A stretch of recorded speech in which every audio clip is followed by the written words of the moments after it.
नमस्कार, मैं हूं दीपाली श्रीवास्तव और आप देख रहे हैं सत्यहिंदी.com। सत्यहिंदी.com के इस खास कार्यक्रम सुनिए सिनेमा में आप सभी का स्वागत है। इस खास कार्यक्रम में हम बात करते हैं उन 5 बॉलीवुड खबरों के बारे में जो इस हफ्ते सुर्खियों में रही होती हैं या जो ट्रेंडिंग रही होती हैं। इन्हीं 5 खबरों के साथ आज फिर से मैं हाजिर हूँ। आज की पहली खबर ये है कि बीते शनिवार महानायक अमिताभ बच्चन, उनके बेटे और एक्टर अभिषेक बच्चन की रिपोर्ट कोरोना पॉजिटिव आई थी। इसके बाद से उन्हें नानावटी अस्पताल में एडमिट किया गया था। वे दोनों अभी तक अस्पताल में उनका इलाज चल रहा है। तो वहीं इसके अगले दिन एक्ट्रेस ऐश्वर्या राय बच्चन और आराध्या बच्चन की रिपोर्ट भी पॉजिटिव आई थी, लेकिन उन्हें होम क्वारंटाइन ही किया गया था। लेकिन कल रात यानी कल शुक्रवार की रात उन्हें भी नानावती अस्पताल में एडमिट किया गया है। अच्छी बात यह है कि इसमें जया बच्चन और बाकी सभी स्टाफ की रिपोर्ट नेगेटिव आई है। तो वहीं लगातार सोशल मीडिया पर बच्चन परिवार की सलामती के लिए उनके फैंस दुआ कर रहे हैं। कई सारे ट्वीट्स, कई सारे पोस्ट शेयर किए जा रहे हैं लगातार। इन्हीं सब का अमिताभ बच्चन ने भी जवाब दिया है। उन्होंने ट्वीट किया और उन्होंने लिखा कि मुझे लगातार मेरे फैंस का प्यार दुलार मिल रहा है। मेरे लिए और मेरी फैमिली के लिए मैं उन सभी के लिए कृतज्ञ हूँ। इसके साथ ही उन्होंने डॉक्टर्स और नर्सेस का भी शुक्रिया अदा किया। तो वहीं हॉलीवुड एक्टर और रेसलर जॉन सीना ने एक अमिताभ बच्चन और अभिषेक बच्चन की एक तस्वीर अपने इंस्टाग्राम पोस्ट पर साझा की। इसके बाद से फैंस के लगातार कमेंट्स आना शुरू हो गए। जॉन सीना ने इस तस्वीर के कैप्शन में कुछ भी नहीं लिखा था, जिससे फैंस समझ नहीं पा रहे थे आखिर उन्होंने ये तस्वीर साझा क्यों की है। हालांकि कयास लगाए जा रहे हैं कि कोविड-19 पॉजिटिव रिपोर्ट आने की खबर उन तक पहुँची होगी और उन्होंने इसलिए ये फ़ोटो शेयर की। हालांकि ऐसा नहीं है कि उन्होंने पहले किसी भारतीय एक्टर या एक्ट्रेस की तस्वीर साझा नहीं की है, वो इससे पहले भी कई बार ऐसा कर चुके हैं। अगली खबर ये है कि 14 जून को एक्टर सुशांत सिंह राजपूत ने अपने घर में सुसाइड कर लिया था। उनके इस कदम के बाद उनके फैंस, कई बॉलीवुड सेलेब्स सभी हैरान हो गए थे और उसी वक्त से लगातार इस मामले में सीबीआई जाँच की मांग की जा रही है। इसी बीच एक्ट्रेस रिया चक्रवर्ती ने एक इंस्टाग्राम पोस्ट किया है जिसमें उन्होंने गृह मंत्री अमित शाह को टैग किया। उन्होंने लिखा कि अमित शाह जी सादर प्रणाम, मैं रिया चक्रवर्ती हूँ, सुशांत सिंह राजपूत की गर्लफ्रेंड।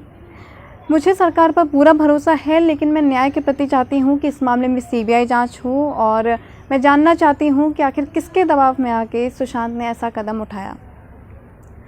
इसी के साथ रिया ने यह भी बताया कि जब से सुशांत ने सुसाइड किया है उसके बाद से ही उन्हें लगातार रेप और जान से मारने की धमकियां भी मिल रही हैं।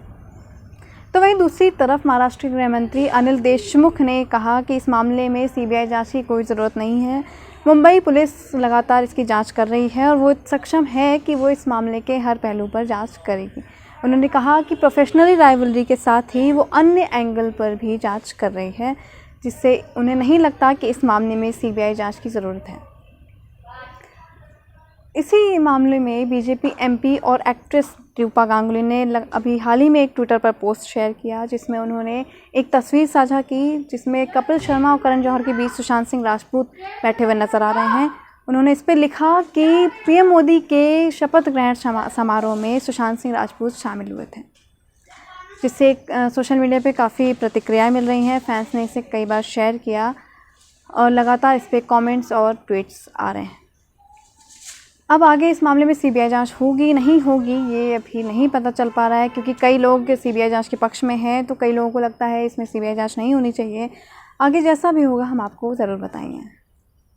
खबर ये है कि हॉटस्टार ने कुछ दिन पहले 7 ब्लॉकबस्टर फिल्मों की अनाउंसमेंट की थी, लेकिन अभी नेटफ्लिक्स उनसे 4 कदम आगे निकलते हुए उसने 7 नहीं बल्कि 17 फिल्मों की अनाउंसमेंट की है और इनमें से एक की रिलीज़ डेट भी आ गई है और एक का ट्रेलर भी रिलीज़ कर दिया गया है।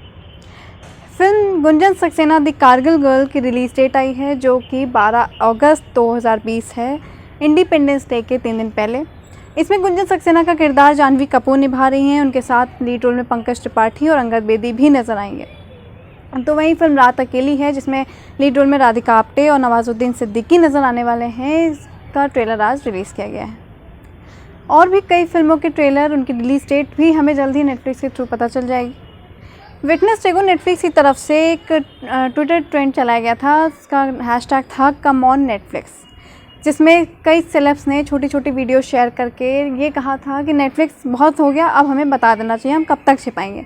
उस टाइम पे फैंस को समझ नहीं आ रहा था कि क्या चल रहा है, लेकिन अगले दिन सुबह सुबह थर्सडे को नेटफ्लिक्स ने एक बड़ा धमाका किया। उन्होंने एक साथ 17 फिल्मों की अनाउंसमेंट की और उनके फैंस काफ़ी खुश हो गए। एक तरीके से नेटफ्लिक्स की तरफ से उनके फैंस के लिए एक बड़ा तोहफ़ा है कि वो उनके पसंदीदा कलाकार की फ़िल्में एक साथ लेकर आ रहे हैं। जल्दी फिल्में आपको नेटफ्लिक्स पर ही देखने को मिलेंगी। हाँ, इससे मल्टीप्लेक्स एसोसिएशन को थोड़ा और बुरा लग सकता है, क्योंकि कुछ दिन पहले उन्होंने कहा था कि सारी फिल्में OTT प्लेटफॉर्म पर रिलीज़ हुई जा रही हैं, तो इससे हमें आर्थिक स्थिति का सामना करना पड़ रहा है। उन्होंने सरकार से मांग भी की थी कि सिनेमा घरों को जल्दी खोला नहीं गया तो हमें काफ़ी मुश्किलें आएंगी। अभी तक सरकार की तरफ से इसमें कोई प्रतिक्रिया हालांकि नहीं आई है, लेकिन इससे उन्हें काफ़ी नुकसान होगा, ये बात तय है। 17 फिल्में अनाउंस की गई हैं नेटफ्लिक्स पर आने वाली हैं जो, तो इससे उन्हें घाटा लगेगा, क्योंकि अगर ये फिल्में सिनेमा घर में रिलीज़ होती तो सिनेमा घरों को फ़ायदा होता।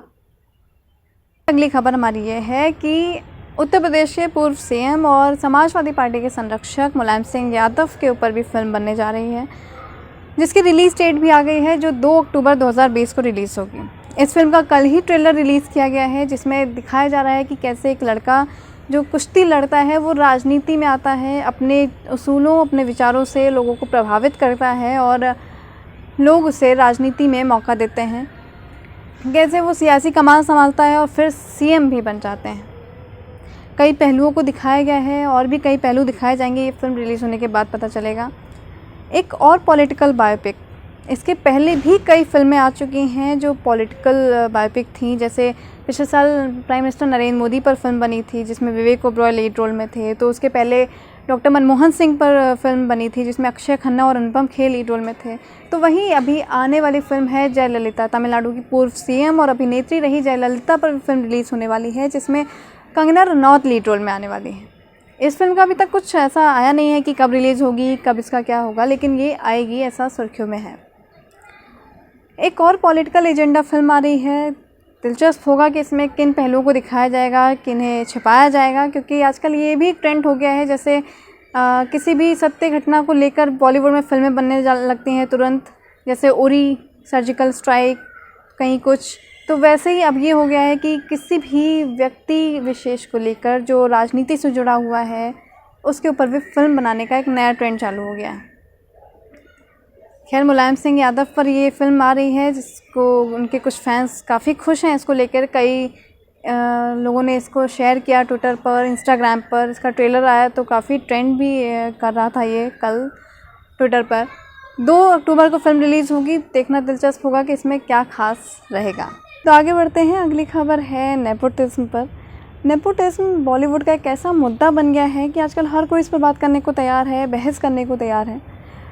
लोगों का कहना है कि बाहर से आए हुए लोगों को इंडस्ट्री कम मौका देती है, और अगर मौका मिलता भी है तो 1-2 फिल्में फ्लॉप होने के बाद उन्हें बाहर का रास्ता दिखा दिया जाता है, जबकि वहीं पर स्टार किड्स को ज़्यादा मौके मिलते हैं, उन्हें एडवांटेज मिलती है उनकी पहली फिल्म पर। ये मुद्दा तब से ज़्यादा गहरा है जब से एक्टर सुशांत सिंह राजपूत ने सुसाइड किया, और उसी वक्त से कहा जा रहा है कि वो बाहर से आए हुए थे, इस वजह से उन्हें कम मौके मिले और इसी के तनाव के चलते उन्होंने इतना बड़ा कदम उठाया।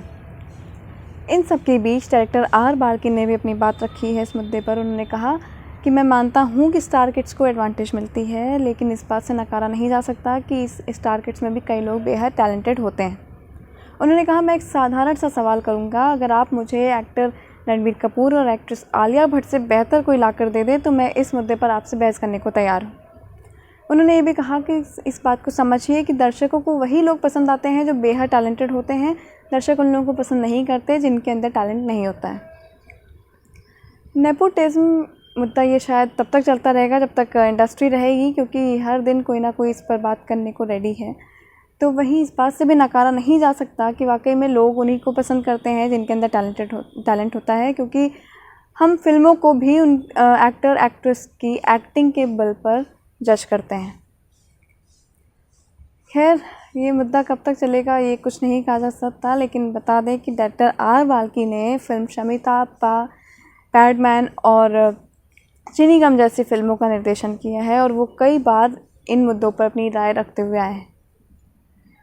तो वहीं अगली 5 खबरों के साथ मैं फिर से हाजिर होंगी अगले हफ्ते। तब तक बने रहिए सत्यहिंदी.com के साथ। नमस्कार। सत्य हिंदी के और वीडियोस को देखने के लिए हमारे YouTube चैनल को सब्सक्राइब करें और सीधे नोटिफिकेशन पाने के लिए बेल आइकन दबाएं।